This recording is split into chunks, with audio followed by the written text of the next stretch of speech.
शहरातील रस्त्याची दुरावस्था झाली असून मोठमोठ्या खड्ड्यांमुळे नागरिकांना नाहक त्रास सहन करावा लागतोय। पाईपलाईनचे काम 4 महिने उलटून देखील अद्यापही रस्त्याचे काम सुरू झाले नाही। या बातमीचा आढावा घेतलाय आमचे प्रतिनिधी अलीम शेख यांनी। बिडकीन पैठण ते नक्षत्रवाडी दरम्यान छत्रपती संभाजीनगर साठी पाणी पुरवठा करणारे पाईपलाईनचे काम मागील 8 महिन्यांपासून सुरू असून या पाईपलाईनच्या कामासाठी मोठमोठे खड्डे खोदून ठेवले आहेत। बाजूला मातीचे मोठे ढिगारे साचले असून मुख्य रस्त्यावर साचलेल्या मातीमुळे सर्व ठिकाणी खड्डे पडले आहेत। या खड्ड्यात अनेक वाहनांचा अपघात होऊन अनेकांना जीव गमवावा लागत आहे। बिडकीनमधील मुख्य पैठण रस्त्याची दयनीय अवस्था झाली असून जागोजागी मोठमोठे खड्डे पडलेत, त्यामुळे वाहन चालकांना नाहक त्रास सहन करावा लागतोय। बिडकीन येथील शेकटा फाटा ते निलसगाव दरम्यान अनेक मुख्य बाजारपेठ असून या दरम्यान जिल्हा परिषद शाळा, सरस्वती भुवन शाळा असून हजारो विद्यार्थी मुख्य रस्त्यावरून ये-जा करताना रस्ते खड्डेमय झाल्यामुळे अनेकांना त्रास सहन करावा लागतोय। बिडकीनमध्ये पाईपलाईनचे काम सुरू असताना सर्वोच्च न्यायालयाचे न्यायाधीश यांनी भेट दिली होती। त्यानंतर माजी सहकार मंत्री अतुल सावे यांनी देखील बिडकीनमध्ये येऊन सुरू झालेल्या कामाला भेट दिली। त्यानंतर 2 काम बंद पडले। मागील 3 महिन्यांपासून काम बंद पडले असून तसेच रस्त्याचे काम देखील बंद असल्यामुळे बिडकीनच्या नागरिकांना आणि वाहन चालकांना बंद पाईपलाईनच्या कामामुळे त्रास सहन करावा लागत आहे। ऐतिहासिक नगरीमध्ये आपलं सर्वांचं स्वागत आहे। मी आपल्या समोर अलीम शेख। सरासरी तुम्ही बघित आहात की नागरिकांना त्रास हा नेहमीच असतो, मात्र बिडकीन शहरामध्ये असा एक प्रकार घडत आहे। रोडाचं काम हे मात्र चालू झालेलं नाही। पाईपलाईनचं काम संपून 2 ते 3 महिने झालेले आहे। त्या ठिकाणी बघू शकता का हा रोड आहे पैठण निलसगाव फाटा ते शेकटा फाटा।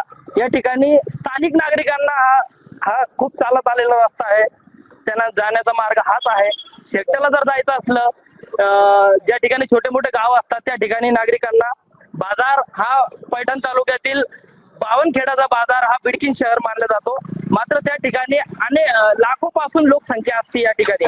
तर बघू शकता मोठमोठाले खड्डे हे बिडकीन शहराला भेट देण्यात आलेले आहे। मात्र आपल्या समोर स्थानिक नागरिक आहेत, त्यांच्याशी आपण बातचीत करूया, जाणूया की त्यांना त्रास कोणत्या प्रकारे होतो या रोडचा।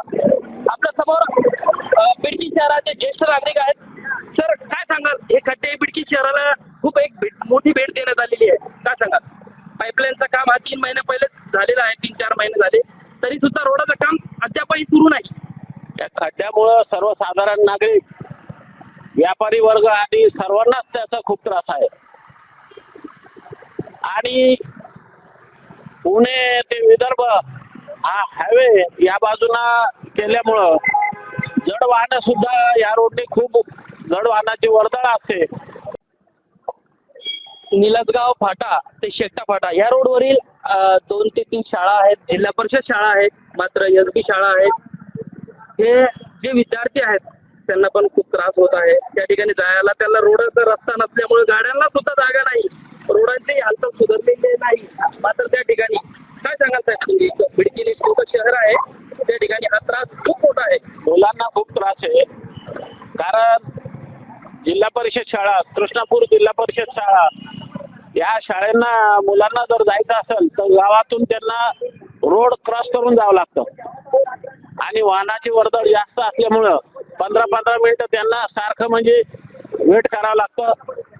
त्यामुळं मुलांची तर दुर्दशा आहे। अशा अनेक नागरिकांची आपण चर्चा करणार आहोत। मात्र आपल्या समोर एक बिडकीन शहराचे नागरिक आहेत, त्या ठिकाणी स्थानिक नागरिक आहेत।